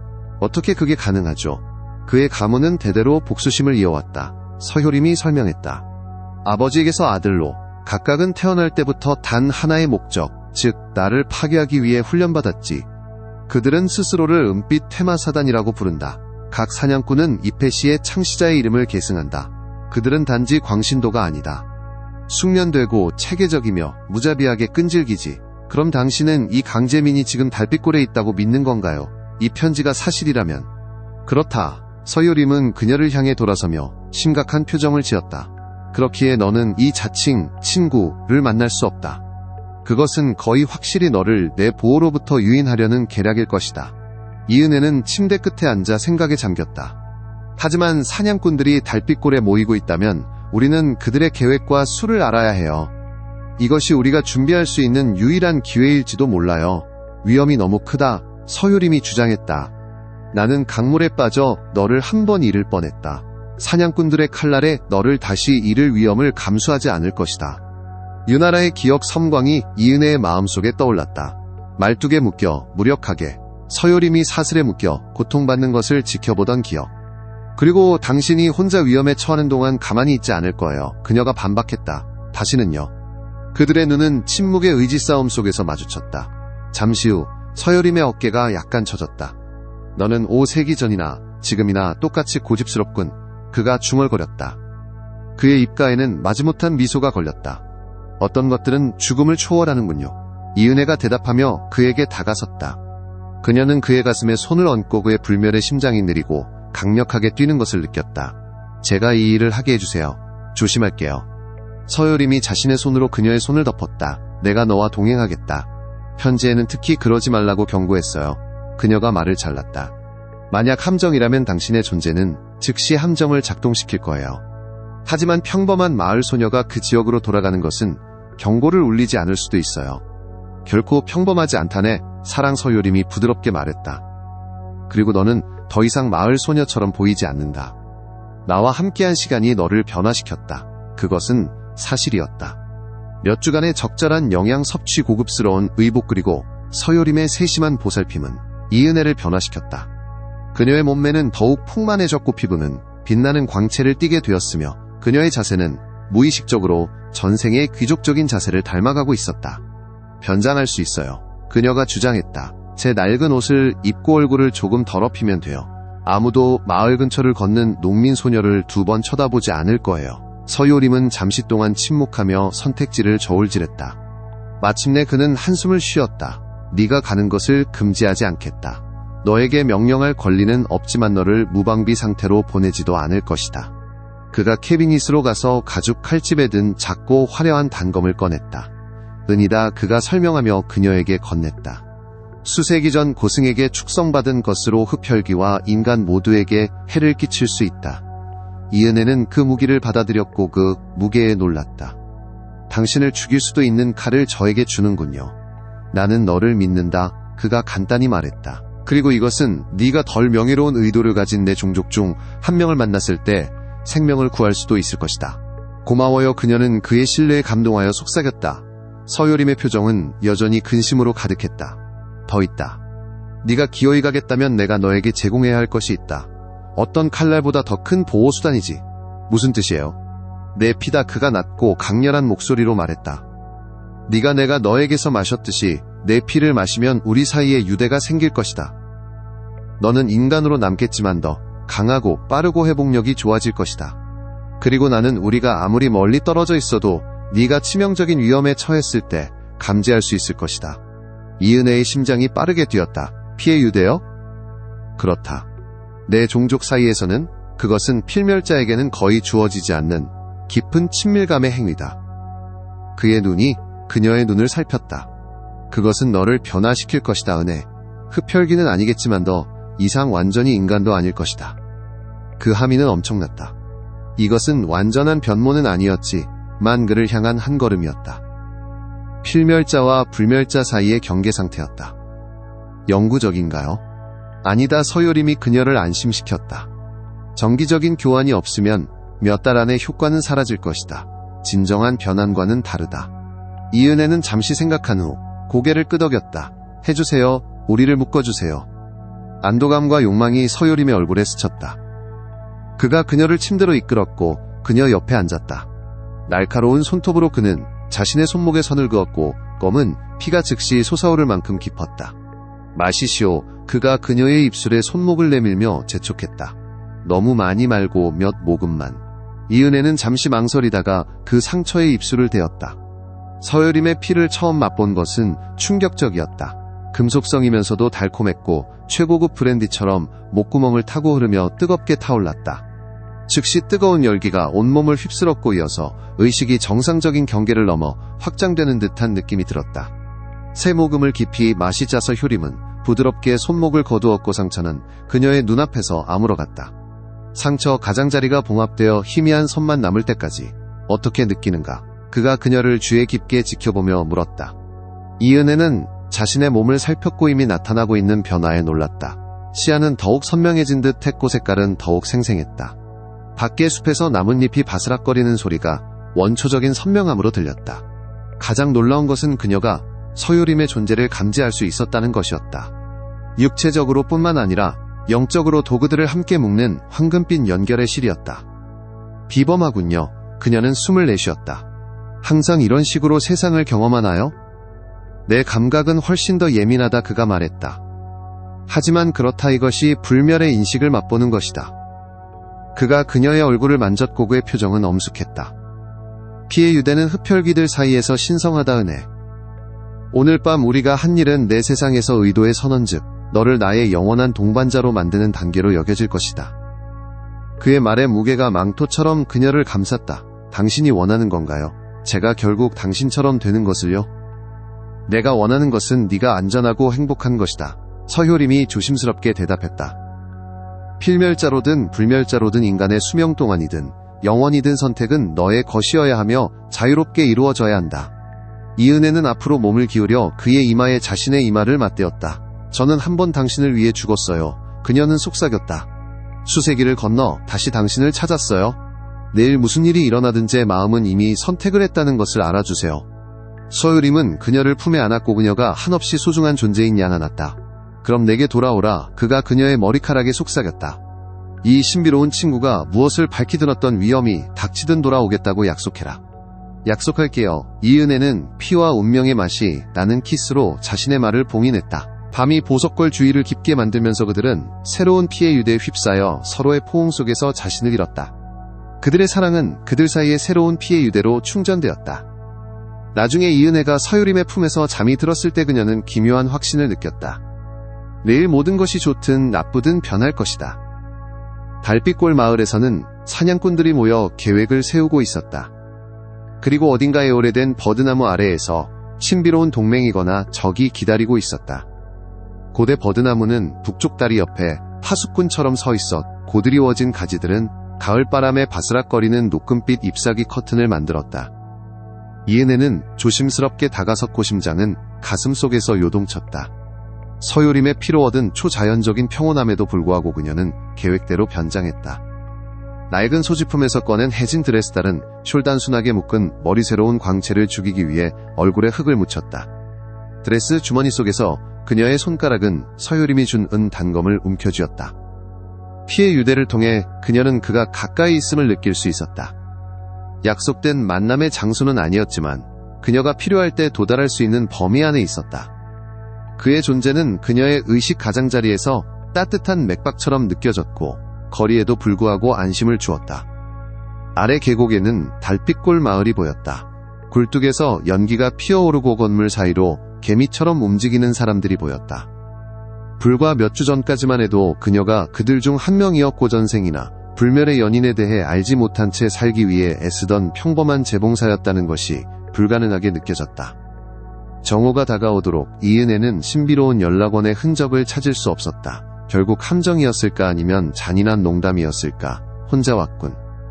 잘했다. 목소리에 그녀는 깜짝 놀랐다. 그녀의 강화된 감각이라면 접근을 감지했어야 했지만 말이다. 이은혜가 돌아보니 한 여인이 그녀 뒤에 서 있었다. 키가 크고 우아했으며 고급스러운 승마복을 입고 있었다. 그녀의 머리카락은 인상적인 젓갈색이었고 눈은 익숙한 회색빛 보라색이어서 이은혜의 숨을 멈게 했다. 누구세요? 이은혜는 숨겨진 단검에 손을 더 단단히 쥐고 물었다. 여인이 미소 짓짝 일쭉한 송곳니가 희미하게 드러났다. 내 이름은 리디아다.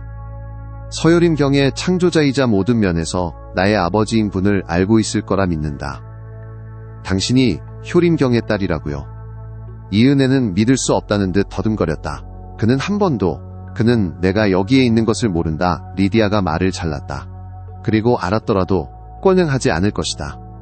우리의 관계는 유나라의 죽음 이후로 복잡해졌으니까. 그녀의 전생에 대한 무심한 언급에 이은혜는 소름이 돋았다. 당신은 그녀를 알았군요. 그녀가 죽던 밤 나는 그곳에 있었다. 리디아가 확인했다. 그녀의 얼굴에 고통이 스쳤다. 나는 그녀를 구하려 했고 둘 모두를 구하려 했지. 실패했지만 그녀는 이은혜를 쥐에 깊게 살폈다. 하지만 운명이 두 번째 기회를 준 것 같군. 그녀의 영혼을 품고 있지 그렇지 않나? 네가 숲에 들어서는 순간 나는 그것을 감지했다. 네 이은혜가 인정했다. 하지만 저는 단지 환생한 유나라만이 아니에요. 저는 이은혜이기도 해요. 저만의 기억과 선택을 가진 저 자신이죠. 물론이지. 리디아가 동의했다. 환생이 개성을 지우지는 않는다. 오히려 그 위에 쌓아 올리는 것이지. 그녀는 마을 쪽을 흘끗 보았다. 하지만 철학을 논할 시간은 많지 않다. 사냥꾼들이 지금 모이고 있어. 당신의 편지에는 수세기 동안 서유림경을 추격해온 그들의 우두머리에 대해 언급했더군요. 리디아의 표정이 굳어졌다. 강재민 적어도 현재의 계승자다. 원래의 강재민은 유나라의 처형을 주도했던 광신도였다.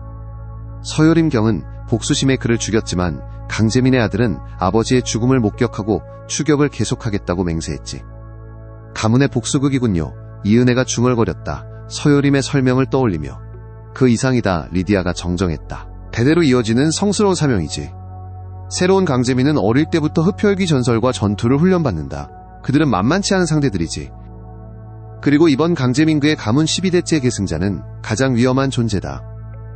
그는 무엇을 계획하고 있나요? 이은혜는 뱃속에 두려움이 차오르는 것을 느끼며 물었다.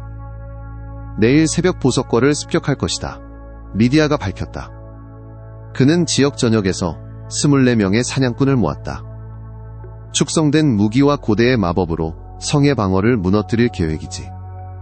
그들은 서유림 경이 너를 현혹하여 그의 정신없는 하인으로 만들었다고 믿고 있다. 네 죽음은 그들의 눈에는 자비로 여겨질 것이다.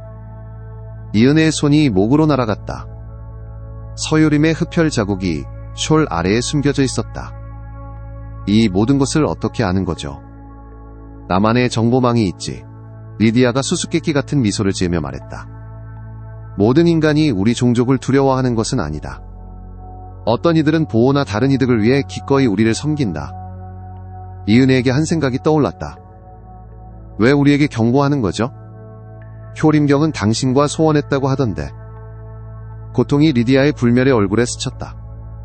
500년 전 나는 아버지가 사랑했던 여인을 구하지 못했다. 그때부터 나는 그 죄책감 속에서 살아왔지. 그녀의 목소리가 부드러워졌다. 우리의 차이점에도 불구하고 그는 나의 창조자이자 나의 가족이다. 특히 그가 너를 다시 찾은 지금 그가 파멸하는 것을 보고 싶지 않다. 그녀의 말에는 진심이 담겨 있었고 이 은혜는 본능적으로 이 흡혈귀 여인을 믿을 수 있다고 느꼈다. 이렇게 많은 사냥꾼들을 상대로 무엇을 할 수 있을까요?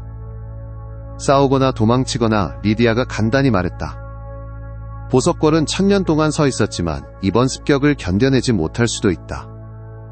강재민은 수십 년 동안 성의 방어를 연구하며 이 순간을 준비해왔지.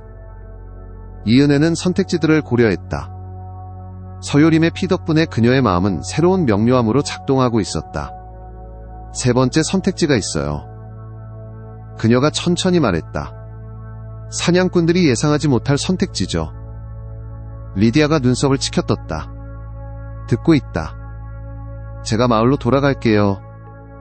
이은혜가 제안했다. 변장하지 않고 제 모습 그대로요. 그들이 저를 현혹되었다고 믿는다면 저의 자발적인 귀환은 그들을 혼란스럽게 할 거예요. 의심을 심어주고 어쩌면 강재민에게서 등을 돌리게 만들 수도 있을 거예요. 대담한 전략이군 리디아가 인정했다. 하지만 극히 위험하다. 강재민이 네가 무엇을 시도하는지 깨닫는다면 너를 죽이려 할 것이다. 이은혜가 말을 이었다. 하지만 저는 보이는 것만큼 무방비 상태가 아니에요. 그녀는 목을 만졌다. 그곳에는 여전히 서효림의 피가 흐르고 있었다. 그리고 저는 혼자가 아닐 거예요. 리디아의 눈에 이해가 떠올랐다. 피의 유대, 영리한 아버지 같으니. 그녀가 중얼거렸다. 하지만 그것만으로는 결연한 사냥꾼들을 막기에 충분치 않을 것이다. 그럼 우리를 도와주세요. 이은혜가 재촉했다. 아버지의 적들에게 맞서 함께 서세요. 갈등이 리디아의 얼굴에 나타났다. 우리의 소원함은 깊다 은혜. 수세기 동안 치유되지 않은 상처들이 우리 사이에 있지. 하지만 당신은 우리에게 경고하러 왔잖아요. 이은혜가 지적했다. 당신 마음 한편에는 여전히 그를 향한 마음이 있어요. 리디아는 오랫동안 침묵했다. 불멸의 얼굴은 내면의 감정을 거의 드러내지 않았다. 마침내 그녀는 고개를 끄덕였다. 그와 이야기하겠다. 우리가 함께 싸울지는 그에게 달려있듯이 나에게도 달려있지. 안도감이 이은혜를 덮쳤다. 고맙습니다. 아직 고마워하지 마라, 리디아가 경고했다. 우리는 여전히 압도적인 적과 마주하고 있다. 그녀는 이미 정오를 넘긴 태양을 흘끗 보았다. 성으로 돌아가 서요림 경에게 내가 말한 것을 전해라. 나는 해질년의 전략을 논의하기 위해 올 것이다. 리디아가 떠나려고 돌아서자 이은혜가 그녀를 불렀다. 잠깐만요, 알아야 할 것이 있어요. 흡혈귀가 멈춰서자 이은혜가 물었다. 당신과 효림경 사이에 무슨 일이 있었나요? 왜 소원해졌죠? 고통이 리디아의 불멸의 얼굴에 스쳤다. 나도 유나라를 사랑했다. 그녀가 부드럽게 말했다.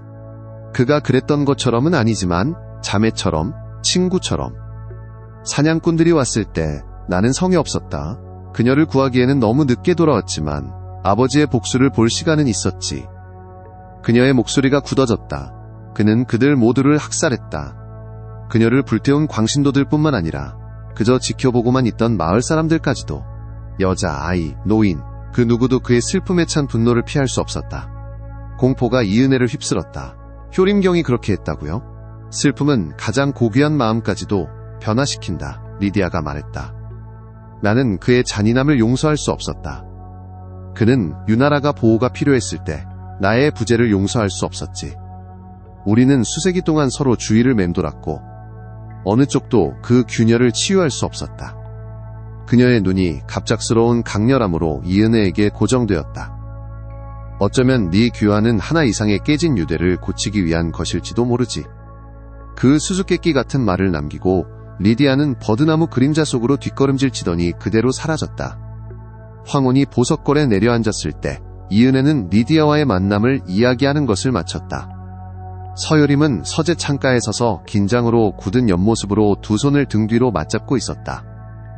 결국 내 딸이 돌아왔군. 그가 조심스럽게 중립적인 목소리로 말했다. 5세기 동안의 침묵 끝에 그녀는 결코 당신을 향한 마음을 멈추지 않았어요. 이은혜가 부드럽게 말했다. 모든 것에도 불구하고 서효림이 돌아서자 그의 표정은 복잡했다. 우리가 헤어진 이유를 그녀가 너에게 말했는가? 네, 이은혜가 인정했다. 유나라의 죽음 이후에 무슨 일이 있었는지 말해줬어요. 수치가 그의 얼굴에 스쳤다. 나의 가장 어두운 순간이었지. 슬픔과 분노로 점철된 학살이었다. 그가 그녀의 시선을 똑바로 마주했다. 내가 절망 속에서 괴물이 되었다는 것을 알게 된 후에도 네가 나를 보는 방식이 변했는가? 이은혜는 천천히 그에게 다가갔다. 500년 전 당신은 가장 잔인한 방식으로 사랑하는 모든 것을 잃었어요. 당신의 반응은 끔찍했지만 제가 상상하기 힘든 고통에서 비롯된 것이었죠. 그녀는 그의 손을 잡았다. 저는 당신이 한 일을 옹호하지 않지만이에요. 그리고 지금 제 앞에 서 있는 남자는 그 행위를 저지른 사람과 같지 않다고 믿어요. 안도감이 그의 이목구비를 부드럽게 만들었다. 당신의 용서 능력은 이 생에서나 지난 생에서나 저를 놀라게 하는군요. 단지 용서만이 아니에요. 이은혜가 정정했다. 이해죠. 우리 모두 후회할 만한 일들을 했어요. 불멸은 단지 후회를 쌓고 속죄할 더 많은 시간을 줄 뿐이죠. 서재문을 노크하는 소리가 그들의 대화를 방해했다. 문이 열리자 리디아가 모습을 드러냈다. 이전의 승마복보다 전투에 더 적합한 검은색 피팅 의상을 입고 있었다. 아버지, 그녀가 간단히 말했다. 그 단어에는 수세기의 무언의 감정이 담겨 있었다. 따라 서효림이 똑같이 무게감 있게 대답했다. 잠시 동안 그들은 침묵 속에서 서로를 바라보았다. 역사라는 시면이 그들 사이에 놓인 두 불멸자였다. 그러고는 그의 몸집과는 어울리지 않는 우아함으로써 효림은 방을 가로질러 리디아를 껴안았다. 그의 움직임은 거절을 예상하는 듯 조심스러웠다. 한순간의 망설임 끝에 리디아는 포옹을 되받았고 그녀의 얼굴은 창조자의 어깨에 닿아 있었다. 죄송해요. 그녀가 속삭였다. 제가 그곳에 있었어야 했어요. 아니다. 서유림이 반박하며 그녀를 바라보았다. 내가 한 일을 비난하는 것이 옳았다. 나의 슬픔은 그런 학살에 대한 변명이 될 수 없었다. 그들의 화해는 비록 연약했지만이 은혜의 마음을 따뜻하게 했다. 내일 무슨 일이 일어나든지 치우는 그 자체로 승리였다. 논의할 것이 많아요. 리디아가 평정을 되찾으며 말했다. 강재민의 계획우리에 방어 싸울 것인지 아니면 도망칠 것인지에 대해. 도망치지 않을 것이다. 서효림이 단호하게 선언했다. 나는 수세기 동안 이 성역을 건설했다. 광신도들에게 버리지 않을 것이다. 머무는 것이 은혜를 위험에 빠뜨리는 일이라 해도요? 리디아가 도전적으로 물었다. 두 흡혈귀는 그들을 불가능하게 제외시킨 여인을 돌아보았다. 이은혜는 그들의 시선 아래에서 자세를 바로 잡았다. 그녀의 마음속에서 하나의 결정이 굳어지고 있었다. 서효림의 피를 처음 맛본 순간부터, 어쩌면 이성에서 처음 깨어난 순간부터, 혹은 유나라의 영혼이 다시 이 세상으로 돌아와 자신의 흡혈귀 연인을 찾기로 선택한 순간부터 형성되어 온 결정이었다. 또 다른 선택지가 있어요. 그녀가 조용히 말했다. 모든 것을 변화시킬 선택지죠. 서효림의 눈에 이해가 떠올랐다. 은혜, 너는 변환을 완성할 거예요. 그녀가 말을 잘랐다. 오늘 밤 저를 당신처럼 만들어주세요. 불멸자로 두 분 모두와 함께 싸울 수 있을 만큼 강력하게요. 침묵이 서재를 뒤덮었다. 리디아는 신중하게 중립을 지키며 지켜보았고 서효림의 표정은 충격, 희망, 걱정 사이를 오갔다. 변화는 고통스러울 것이다. 그가 경고했다. 그리고 되돌릴 수 없지. 일단 이루어지면 인간의 삶으로 돌아갈 수는 없다. 알아요. 이은혜가 흔들림 없이 말했다. 저는 이미 선택했어요. 그녀는 그에게 더 가까이 다가가 그의 손을 잡았다. 500년 전 유나라도 이 길을 선택했지만 운명이 개입했죠. 이제 저희 은혜는 맑은 눈과 완전한 이해를 가지고 똑같은 선택을 합니다. 서효림은 그녀의 얼굴을 살폈고 망설임이나 의심의 흔적을 찾았다. 아무것도 찾지 못한 그는 부드럽게 물었다. 정말 이것을 원하는가? 그 어느 때보다도 확신해요. 그녀가 대답했다. 수세기를 건너 당신을 다시 찾았어요. 두 번째로 죽음 때문에 당신과 헤어지지 않을 거예요. 결정이 내려졌다. 사건은 빠르게 진행되었다. 자정이 다가올 무렵 이은혜는 서효림의 침대에 하얀 비단 가운을 입고 누워있었다. 이 영원한 결합을 위한 일종의 웨딩드레스였다. 리디아는 방을 준비하는 것을 도왔다. 검은 양초를 켜고 고대, 보호와 전환의 상징들을 배열했다. 아플 것이다. 서효림이 그녀 옆에 앉아 다시 경고했다. 내 피가 네 몸을 거의 완전히 떠나야만 내 피가 그 자리를 채울 수 있다. 이은혜는 순간의 중대함에도 불구하고 침착하게 고개를 끄덕였다. 준비됐어요. 부드러운 경외심으로 서효림은 그녀의 목으로 몸을 숙였다. 이번에는 그의 물림이 더 깊고 원초적이었다. 피를 마시는 것이 아니라 뽑아내는 것이었다. 이은혜는 처음의 고통에 숨을 들이쉬었지만 이어진 이상한 행복감에 몸을 맡겼다. 그녀의 생명이 희미해지고 심장이 느려지고 시야의 가장자리가 흐릿해지는 것을 느꼈다. 의식이 완전히 사라지기 직전 서효림은 물러났다. 죽음이 다가오는 혼미함 속에서 이은혜는 그가 자신의 손목을 깊이 베어 창백한 입술에 대는 것을 보았다. 마시시오. 그의 목소리가 그녀의 희미해지는 의식 속에서 기묘하게 울렸다. 마시고 다시 태어나라. 마지막 남은 힘으로 이은혜는 복종했다. 서효림의 피가 그녀의 죽어가는 몸속으로 흘러들어갔다. 이번에는 면목음이 아니라 홍수처럼 변환처럼 다시 태어남처럼. 형언할 수 없는 고통이 모든 세포를 꿰뚫었다. 인간의 삶이 끝나고 불멸의 존재가 시작되었다. 그녀는 서효림의 이름을 입에 올린 채 죽었고 새벽에 깨어났다. 달빛골 마을에 이은혜도 환생한 유나라도 아닌 두 영혼이 불멸의 형태로 합쳐져 수세기 동안 자신을 사랑했던 흡혈귀와 영원히 결합된 새로운 존재로 다시 태어났다. 보석골 밖에서는 강재민과 그의 사냥꾼들이 다가오고 있었다. 그들의 사냥감이 변했고도 흡혈귀가 3명이 되었으며 고대의 피해 복수극이 어떤 식으로든 끝날 것이라는 사실을 모른 채 이은혜는 침대에서 일어섰고 변화된 몸에는 새로운 힘이 넘쳐 흘렀다. 그녀 옆에는 서효림이 경이로움과 사랑으로 빛나는 얼굴로 서 있었다. 문간에는 리디아 가영원 속에서 새로 찾은 자매로서 기다리고 있었다. 오고 있어요. 리디아가 알렸다. 성의 방어막이 무너졌어요. 이은혜는 처음으로 새로운 송곳니를 느끼며 미소 지었다. 오게도요. 그녀가 말했다. 그녀의 목소리에는 두 생애의 무게와 셀 수 없이 많은 미래 생애의 약속이 담겨 있었다. 우리는 이 재회를 위해 500년을 기다렸어요. 몇몇 사냥꾼들이 그것을 단축시키게 내버려 두지 않을 거예요. 새벽의 첫 햇살이 성을 비추자 3명의 흡혈귀가 다가오는 폭풍에 맞서 함께 서 있었다. 피와 희생 죽음과 재탄생 그리고 시간을 초월한 사랑으로 맺어진 가족이었다. 강물에 빠진 마을 소녀는 영원히 사라졌다. 그 자리에는 힘들게 얻은 영혼을 위해 싸울 준비가 된 불멸의 여왕이 서 있었다.